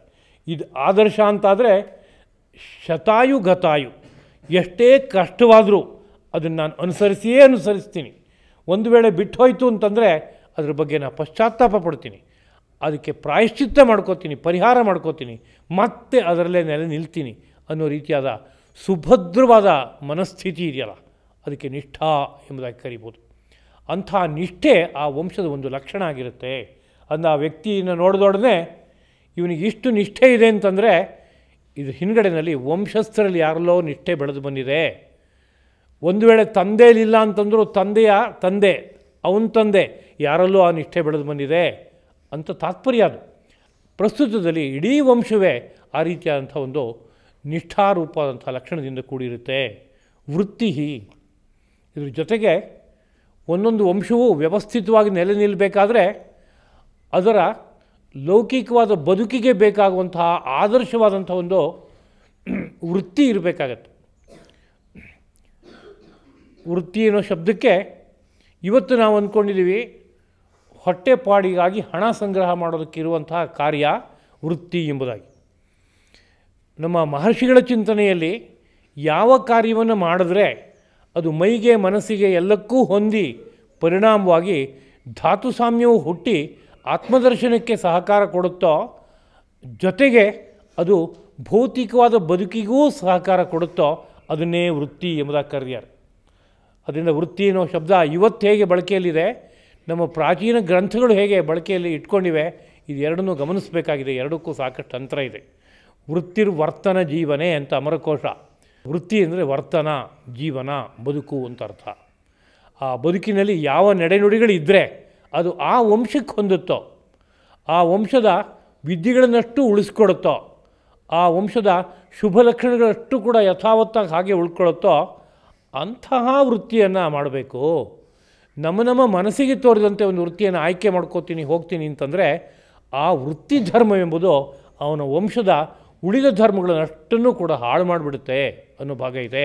ಆದ್ದರಿಂದ ವಂಶದ ಸಕಲ ಲಕ್ಷಣಗಳೂ ಉಳಿಬೇಕಾದ್ರೆ ಅದಕ್ಕೆ ತಕ್ಕಂಥ ವೃತ್ತಿಯನ್ನೇ ಮಾಡಬೇಕು ಅನ್ನೋ ಭಾಗ ಇರೋದ್ರಿಂದಲೇ ಭಾರತ ಪರಂಪರೆಯಲ್ಲಿ ಇಂಥವನು ಇಂಥ ವೃತ್ತಿಯನ್ನೇ ಮಾಡಬೇಕು ಅನ್ನೋ ರೀತಿಯಾದಂಥ ಒಂದು ನಿರ್ದಿಷ್ಟವಾದಂಥ ಮಾತುಕತೆಗಳನ್ನ ಆಡಿದ್ರು. ಅದ್ರ ಹಿಂದ್ಗಡೆಗೆ ಅದ್ಭುತವಾದ ವಿಜ್ಞಾನ ಇದೆ. ಅದರ ಗಹನವಾಗಿ ಅಧ್ಯಯನ ಮಾಡಿ ಶೋಧನೆ ಮಾಡ್ತಾ ಹೋದಾಗ ಇದು ಹಿಂದ್ಗಡೆ ಇರೋ ಸತ್ಯ ಪ್ರಕಾಶಿತವಾಗಬಹುದೇ ಹೊರತು ನಮ್ಮ ಬುದ್ಧಿಗೆ ತೋರದಂತೆ ವಿಮರ್ಶೆ ಮಾಡ್ಕೋತ ಹೋಗೋದಾದರೆ ಮಹರ್ಷಿಗಳ ಆಳ ಅಗಲ ನಮ್ಮ ಮನಸ್ಸು ಬುದ್ಧಿಗೆ ತಿಳಿಯೋಲ್ಲ, ದಾರಿ ತಪ್ಪಿ ಹೋಗುವಂಥ ಪರಿಸ್ಥಿತಿಗಳು ಹುಟ್ಟುತ್ತೆ ಅನ್ನೋದು ಖಂಡಿತವಾಗಿಯೂ ಸಹ. ವೃತ್ತಿ ತಪಃ ಆಗಾಗಲೇ ವಂಶದಲ್ಲಿ ಹುಟ್ಟುವ ಪಾಪಗಳನ್ನು ಕಳ್ಕೊಳ್ಳೋದಕ್ಕೆ ಬೇಕಾಗುವಂತಹ ವಿಶಿಷ್ಟವಾದ ಸಾಧನೆಗಳನ್ನು ತಪಸ್ಸು ಅಂತ ಇಟ್ಕೋಬೇಕು. ಯಾವುದು ಅತಿಶಯವಾದ ಶುದ್ಧಿಯನ್ನು ಕೊಡುತ್ತೋ, ಏನೋ ವಂಶದಲ್ಲಿ ಅಕಸ್ಮಾತ್ ಯಾವುದೋ ಪಾಪ ಘಟಿಸಿ ಹೋಯ್ತಪ್ಪ, ತಿಳಿದು ಘಟಿಸಿದೆ ತಿಳಿದೇ ಘಟಿಸಿದೆ ಎರಡೂ ಉಂಟು.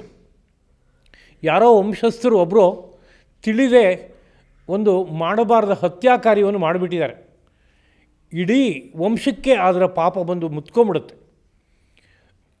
ಹಾಗೆ ಮುತ್ಕೊಂಡಾಗ ವಂಶಸ್ಥರು ಅಷ್ಟೂ ಜನ ಸೇರಿ ಅದನ್ನು ತೆಕ್ಕೊಳ್ಳೋಕೆ ಪ್ರಯತ್ನ ಪಡಬೇಕು. ಅದು ಕೇವಲ ಸಣ್ಣ ಪುಟ್ಟ ಆಚಾರಗಳಿಂದ ಹೋಗೋಲ್ಲ, ಅದು ಆಚಾರದಿಂದ ಅಂಶತಃ ಹೋಗ್ತಾ ಇರುತ್ತೆ. ಆದರೆ ಅದೊಂದು ದೊಡ್ಡ ಗಂಟಿದ್ದ ಹಾಗೆ ಆ ಪಾಪ ಅನ್ನೋದು. ಅದನ್ನು ತೊಳ್ಕೋಬೇಕಾದ್ರೆ ಅದಕ್ಕಾಗಿ ಮಾಡಬೇಕಾಗಿರುವ ವಿಶಿಷ್ಟವಾದ ಸಾಧನೆಗಳನ್ನು ತಪಸ್ಸು ಅಂತ ಕರೀತಾರೆ. ದೀರ್ಘಕಾಲ ಅಂದರೆ ಎಷ್ಟೋ ಕಾಲ, ಒಂದು ವಾರ, ಒಂದು ತಿಂಗಳು ಇತ್ಯಾದಿಯಾಗಿ ಅನೇಕ ವ್ರತಗಳನ್ನು ಹೇಳಿದ್ದಾರೆ. ಯಾವ ವ್ರತದಲ್ಲಿ ಉಪವಾಸ ಪ್ರಧಾನವಾಗಿ ಬರುತ್ತೋ, ಆಹಾರದ ನಿಯಮಗಳು ಅತಿಶಯವಾಗಿದ್ದು ದೇಹದಲ್ಲಿ ಸೇರಿಕೊಂಡಿರುವಂತಹ ಪಾಪಗಳು ಕಳಚಿ ಹೋಗಿ ಶುದ್ಧನಾಗೋಕ್ಕೆ ಸಾಧ್ಯವಾಗುತ್ತೋ ಅಂತಹ ವ್ರತಗಳನ್ನು, ಅದಕ್ಕೆ ಅಂಗವಾಗಿ ಜಪಗಳನ್ನು, ಅದಕ್ಕೆ ಅಂಗವಾಗಿ ಧ್ಯಾನವನ್ನು, ಅದಕ್ಕೆ ಅಂಗವಾಗಿ ಇತರ ಆಚಾರಗಳನ್ನು ಜೊತೆಗೆ ಸೇರಿಸ್ಕೊಂಡು ದೇಹ ಶುದ್ಧಿಗಾಗಿ ಮಾಡುವಂತಹ ವಿಶಿಷ್ಟವಾದ ಪ್ರಯತ್ನ ಏನಿದೆಯೋ ಅದಕ್ಕೆ ತಪಸ್ಸು ಎಂಬುದಾಗಿ ಕರೀಬೇಕಾಗುತ್ತೆ. ಹಿತಮಿತ ಮೇಧ್ಯಾಶನಂ ತಪಃ ಅಂತ ಯೋಗಶಾಸ್ತ್ರ ಹೇಳುತ್ತೆ. ಹಿತವೂ ಮಿತವೂ ಮೇಧ್ಯವೂ ಆದ, ಹಿತವಾದ ಅಂದರೆ ನನ್ನ ದೇಹ ಪ್ರಕೃತಿಗೆ, ವಾತ ಪಿತ್ತ ಕಫ ಮೊದಲಾದ ಪ್ರಕೃತಿಗೆ, ಸತ್ವರಜಸ್ತಮ ಸ್ವರೂಪವಾದಂಥ ಯಾವ ಪ್ರಕೃತಿ ಇದೆಯೋ ಆ ಪ್ರಕೃತಿಗೆ ಹೊಂದ್ಕೊಳ್ಳುವಂಥ ಆಹಾರ. ಮಿತ ಅಂದರೆ ನಾನು ಯಾವ ರೀತಿಯಾದ ಜೀವನ ಮಾಡ್ತಾಯಿದ್ದೀನಿ, ಯಾವ ವಯಸ್ಸಿಗೆ ಸೇರಿದವನೋ, ಸ್ತ್ರೀಯೋ ಪುರುಷನೋ, ಇದಕ್ಕೆ ಹೊಂದ್ಕೊಳ್ಳುವಂಥ, ಇದಕ್ಕೆ ತಕ್ಕದಾಗಿರುವಂಥ ಆಹಾರ ಮಿತ. ಮಿತ ಅಂದರೆ ಅಳೆದು ನಿರ್ಣಯಿಸಿದ ಆಹಾರ. ಮಾನ ಅನ್ನೋ ಶಬ್ದದಿಂದ ಮಿತ ಅನ್ನೋ ಶಬ್ದ ಆಗಿದೆ. ಮಾನ ಅಂದರೆ ಅಳತೆ ಅಂತ. ಅಳೆದು ನಿರ್ಣಯಿಸಿದ ಆಹಾರ. ನನ್ನ ಪ್ರಕೃತಿ ಇದು ವಾತ ಪ್ರಕೃತಿ, ನನ್ನದು ಪಿತ್ತ ಪ್ರಕೃತಿ, ನನ್ನದು ಸಾತ್ವಿಕ ಪ್ರಕೃತಿ, ಅದ್ರ ಜೊತೆಗೆ ನಮ್ಮ ವಂಶದ ವಿದ್ಯೆ ಇದು. ಇದಕ್ಕೆ ತಕ್ಕ ಆಹಾರ ಎಷ್ಟು, ಅದನ್ನು ಮಿತಾಹಾರ ಎಂಬುದಾಗಿ ಕರೀತಾರೆ.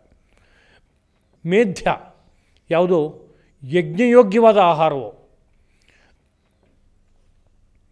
ಪವಿತ್ರವಾದ ಆಹಾರವೋ ಅಂಥ ಆಹಾರವನ್ನು ಸೇವಿಸುವಂಥದ್ದನ್ನೇ ತಪಸ್ಸು ಅನ್ನೋ ಶಬ್ದದಿಂದ ಕರೆದಿದ್ದಾರೆ. ಅದರ ಅಂಗೋಪಾಂಗವಾಗಿ ಜಪವೋ ಧ್ಯಾನವೋ ಉಳಿದ ಆಚಾರಗಳು ಜೊತೆಗೆ ಸೇರಿಕೊಳ್ಳುತ್ತೆ. ಅಂದರೆ ತಪಸ್ಸಿನಲ್ಲಿ ಅತ್ಯಂತ ಪ್ರಧಾನವಾದ ಯಾವುದಪ್ಪ ಅಂದರೆ ಆಹಾರದ ನೀತಿ.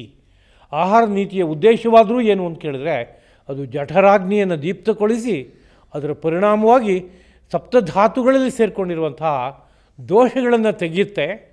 ಸಪ್ತಧಾತುಗಳಲ್ಲಿ ನಾನಾ ದೋಷಗಳು ಬಂದು ಸೇರಿದೆ, ಅದು ಪಾಪದ ಫಲವಾಗಿ ಬಂದು ಸೇರಿದೆ. ಆ ದೋಷಗಳನ್ನು ತೆಗೆದಾಗ ಪಾಪದ ಶುದ್ಧಿಯೇ ಉಂಟಾಗುತ್ತೆ. ಹಾಗಿರೋದ್ರಿಂದ ಪಾಪವನ್ನು ಕಳ್ಕೊಳ್ಳೋದಕ್ಕೋಸ್ಕರವಾಗಿ ಬಂದಿರುವಂತಹ ತಪಸ್ಸನ್ನು ಆಚರಣೆ ಮಾಡ್ತಾ ಇರಬೇಕು ಒಂದು ವಂಶ ಅಂತಂದಾಗ. ತಿಳಿದೋ ತಿಳಿದೆಯೋ ಪಾಪಗಳು ಬರ್ತಾಯಿದೆ, ತಿಳಿಯದೇ ಬಂದ ಪಾಪವಿರ್ಬೋದು ಅನ್ನೋದನ್ನು ಭಾವಿಸಿ ದೇಹವನ್ನು ಶುದ್ಧವಾಗಿ ಇಟ್ಕೊಳ್ಳೋದಕ್ಕೆ ಆಗಾಗ ಅಲ್ಲಲ್ಲೇ ಒಂದೊಂದು ರೀತಿಯಾದಂಥ ತಪಸ್ಸನ್ನು ಆಚರಿಸ್ತಾ ಹೋಗಬೇಕೋ ಅಂಥ ತಪಸ್ಸು ಯಾವ ವಂಶದಲ್ಲಿ ನೆಲೆ ನಿಂತಿದೆಯೋ ಅದು ಒಂದು ಸದ್ವಂಶ, ಸತ್ಕುಲ ಎಂಬುದಾಗಿ ಕರೆಯಲ್ಪಡುತ್ತೆ. ದಾನಂ ಇನ್ನೊಂದು ಕೊನೆಯದಾಗಿ 9ನೇ ಲಕ್ಷಣ. ವಂಶದ ಎಲ್ಲ ವ್ಯಕ್ತಿಗಳು ಕಾಲಕಾಲದಲ್ಲಿ ತಮಗೆ ಭಗವಂತ ಕೊಟ್ಟ ಸಂಪತ್ತನ್ನು ಸುಪಾತ್ರನಿಗೆ ದಾನವಾಗಿ ಕೊಟ್ಟು ಬದುಕಬೇಕು. ದಾನ ಎಂಬುದು ಅತ್ಯಂತ ಶ್ರೇಷ್ಠವಾದಂಥ ಒಂದು ಶುದ್ಧಿಯ ಸಾಧನವೂ ಹೌದು. ಸದ್ಗುಣಗಳನ್ನು ಪ್ರತಿಷ್ಠಾಪನೆ ಮಾಡ್ಕೊಳ್ಳೋಕೆ ಬೇಕಾಗುವ ಸಾಧನವೂ ಹೌದು. ಸದ್ಗುಣಗಳು ಸುಭದ್ರವಾಗಿ ಆಗೋದಕ್ಕೆ ಅದೊಂದು ಸಾಧನವೂ ಹೌದು. ಆದ್ದರಿಂದ ದಾನ ಅತ್ಯಂತ ಮುಖ್ಯವಾದ್ದು. ಕಲಿಯ ಧರ್ಮವನ್ನು ಹೇಳುವಾಗಲಂತೂ ದಾನಮೇಕಂ ಕಲೌ ಯುಗೆ, ಕಲಿಯುಗದಲ್ಲಿ ದಾನವೇ ಅತ್ಯಂತ ಶ್ರೇಷ್ಠವಾದಂತಹ ಒಂದು ಸಾಧನ ಎಂಬುದಾಗಿ ಕರೆದಿದ್ದಾರೆ. ಅದಕ್ಕೆ ಕಾರಣ ಕಲಿಯ ನಡೆ ಏನಪ್ಪ ಅಂದರೆ ಪದಾರ್ಥಗಳಿಗೆ ಅಂಟ್ಕೊಳ್ಳುವಂಥದ್ದು, ಅದು ಬೇಕು ಇದು ಬೇಕು. ಹೇಗಾದರೂ ಆಗಲಿ ಸನ್ಮಾರ್ಗದಿಂದಲಾರು ಬರಲಿ ಅಸನ್ಮಾರ್ಗದಿಂದಲಾರು ಬರಲಿ ಹಣನ ಗಳಿಸೋಣ, ಪದಾರ್ಥಗಳನ್ನು ಸಂಗ್ರಹಿಸೋಣ ಅನ್ನೋದು ಕಲಿಯುಗದ ಧರ್ಮ. ಬಾಹ್ಯ ಪ್ರಪಂಚದ ಸುಖವೇ ಸುಖ ಅಂತ ಅಂದ್ಕೊಳ್ಳುವಂಥ ಕಾಲ ಕಲಿಕಾಲ. ಆದ್ದರಿಂದ ಬಾಹ್ಯ ಪ್ರಪಂಚದ ಸುಖಕ್ಕೆ ನಾನಾ ವಸ್ತುಗಳು ಬೇಕು, ಹೇಗಾದರೂ ಆಗಲಿ ಸಂಪಾದನೆ ಮಾಡ್ಬೋಣ ಅನ್ನೋ ಬುದ್ಧಿ ಹುಟ್ಕೊಂಬಿಡುತ್ತೆ. ಆದ್ದರಿಂದ ಆ ಪದಾರ್ಥದ ಸಂಗ್ರಹದ ಗೀಳಿದೆಯಲ್ಲ ಅದು ಕಳಚ್ಕೋಬೇಕಾದ್ರೆ ಆ ಪದಾರ್ಥದ ಬಗ್ಗೆ ಇರುವ ಅಂಟು ಕಳಚಬೇಕು. ಆ ಪದಾರ್ಥದ ಬಗ್ಗೆ ಇರುವ ಅಂಟು ಕಳಚಬೇಕಾದ್ರೆ ದಾನ ಕೊಡುವ ಪ್ರವೃತ್ತಿ ಜೊತೆಗೆ ಸೇರ್ಕೋಬೇಕು. ಸೇರಿಕೊಂಡ್ರೆ ಪ್ರತಿನಿತ್ಯವೂ ಒಂದೊಂದು ರೀತಿಯಲ್ಲಿ ದಾನದ ನಡೆ ಬೆಳೆದಾಗ ಅದರ ಪರಿಣಾಮವಾಗಿ ಅವನ ದೇಹ, ಇಂದ್ರಿಯ, ಮನೋಬುದ್ಧಿಗಳೆಲ್ಲ ಚೆನ್ನಾಗಿ ಉಳ್ಕೊಳ್ಳೋದಕ್ಕೆ ಕಾರಣ ಆಗುತ್ತೆ. ಅದರಿಂದ ದಾನ ಇನ್ನೊಂದು ಲಕ್ಷಣ. ಇಷ್ಟು 9 ಅಂಶಗಳು ಎಲ್ಲಿ ನೆಲೆಸಿದೆಯೋ ಸಂಪೂರ್ಣವಾಗಿ ಅದು ಕುಲ. ಆಚಾರ, ವಿನಯ, ವಿದ್ಯಾ, ಪ್ರತಿಷ್ಠಾ, ತೀರ್ಥದರ್ಶನಂ, ನಿಷ್ಠಾ, ವೃತ್ತಿ, ತಪೋದಾನಂ, ನವಧ ಕುಲಲಕ್ಷಣಂ ಎಂಬುದಾಗಿ ಕುಲದ ಲಕ್ಷಣವನ್ನು ಹೇಳಿದ್ದಾರೆ.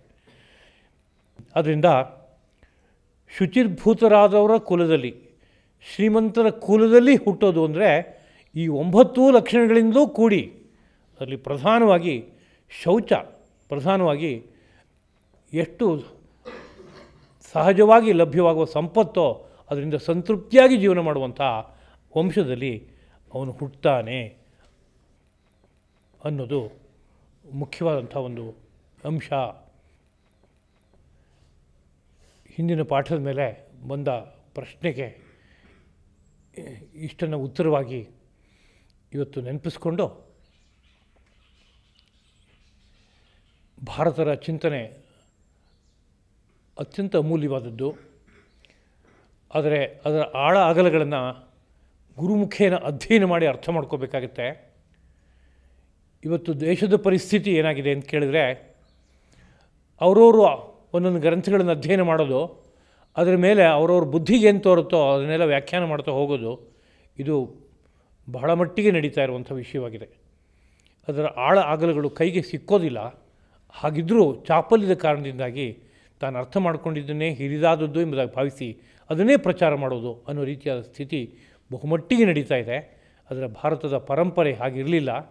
ಗುರುಕುಲಕ್ಕೆ ಹೋಗಿ ದೀರ್ಘಕಾಲ ಅಧ್ಯಯನ ಮಾಡಿ ವಿಷಯದ ಆಳ ಅಗಲಗಳನ್ನು ಸಂಪೂರ್ಣವಾಗಿ ಅರ್ಥ ಮಾಡಿಕೊಂಡು ತನ್ನ ಜೀವನಕ್ಕೆ ಅನ್ವಯ ಮಾಡಿಕೊಂಡು ಅಲ್ಲಿ ಅದರ ಸುಖವನ್ನು ನಿತ್ಯದಲ್ಲೂ ನೋಡ್ಕೋತಾ ಅದ್ರ ಬಗ್ಗೆ ಹೊರಗಡೆ ಮಾತನಾಡುವಂಥ ಅಭ್ಯಾಸ ಇತ್ತು.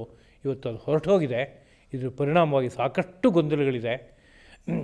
ಅಂತಹ ಈ ಕಾಲಘಟ್ಟದಲ್ಲೂ ಸಹ ಭಗವದ್ಗೀತೆಯಂತಹ ಗ್ರಂಥ ಏನಾದರೂ ಅಕಸ್ಮಾತ್ ನಮ್ಮ ಬುದ್ಧಿ ಮನಸ್ಸನ್ನು ಒಳಹೊಕ್ಕು ಪ್ರವೇಶಿಸಿ ಶೋಧಿಸೋದಾದರೆ ಇವತ್ತು ಕೂಡ ಒಬ್ಬೊಬ್ಬನು ಚೆನ್ನಾಗಾಗೋದಕ್ಕೆ ಅವಕಾಶ ಇದೆ. ಅಂತಹ ಉತ್ಕೃಷ್ಟವಾದಂಥ ಒಂದು ಸಾಹಿತ್ಯ ಭಗವದ್ಗೀತೆ.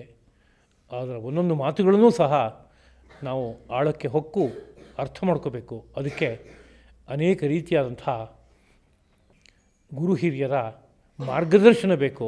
ಅತ್ತ ನಮ್ಮೆಲ್ಲರ ಮನೋಬುದ್ಧಿಯು ಸಾಗುವಂತೆ ಆಗಲಿ ಎಂಬುದಾಗಿ ಶ್ರೀಕೃಷ್ಣ ಪ್ರಭುವಿನಲ್ಲಿ ಪ್ರಾರ್ಥಿಸ್ಕೊಳ್ತಾ ಈ 4 ಮಾತುಗಳನ್ನು ಅವನ ಪದಪದ್ಮಗಳಲ್ಲಿ ಅರ್ಪಿಸ್ತಾ ಇದ್ದೀನಿ.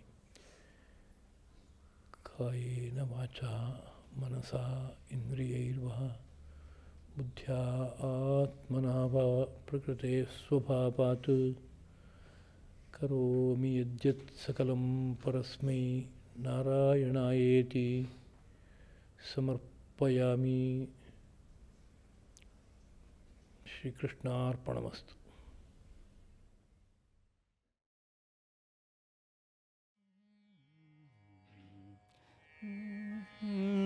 ರಾಮ ರಾಮ ರಾಮ ಸೀತಾ ರಾಮ ಎನ್ನೀರೋ.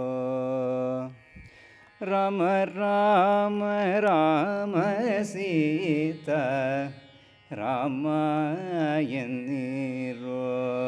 ಸೀತಾ ರಾಮ ರಾಮ ರಾಮ ಸೀತಾ ರಾಮ ಎನ್ನೀರೋ. ಸೀತಾ ರಾಮ ರಾಮ ರಾಮ ಸೀತಾ ರಾಮ ಎನ್ನೀರೋ. ಅಮರಪತಿಯ ದಿವ್ಯನಾಮ ಅಮರಪತಿಯ ದಿವ್ಯನಾಮ ಅಂದು ಓದಗದೋ. ರಾಮ ರಾಮ ರಾಮ ಸೀತಾ ರಾಮ ಎನ್ನೀರೋ. ಭರದಿಯಮ್ಮನ ಭಟರು ಬಂದು ಹೊರಡಿರೆಂದು ಮೇಟಿ ಮುರಿಯೇ. ಭರದಿಯಮ್ಮನ ಭಟರು ಬಂದು ಹೊರಡಿರೆಂದು ಮೇಟಿ ಮುರಿಯೇ.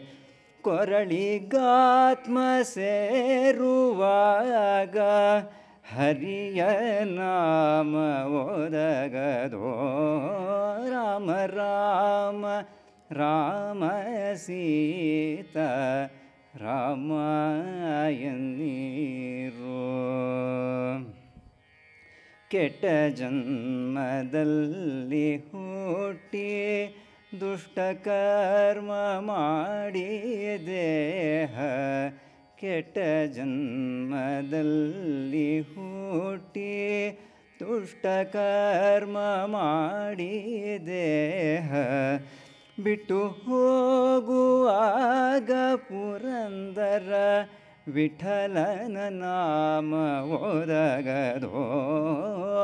ದೇಹ ಬಿಟ್ಟು ಹೋಗುವಾಗ ಪುರಂದರ ವಿಠಲನ ನಾಮ ಓದಗದೋ. ರಾಮ ರಾಮ ರಾಮ ಸೀತಾ ರಾಮ ಎನ್ನೀರೋ.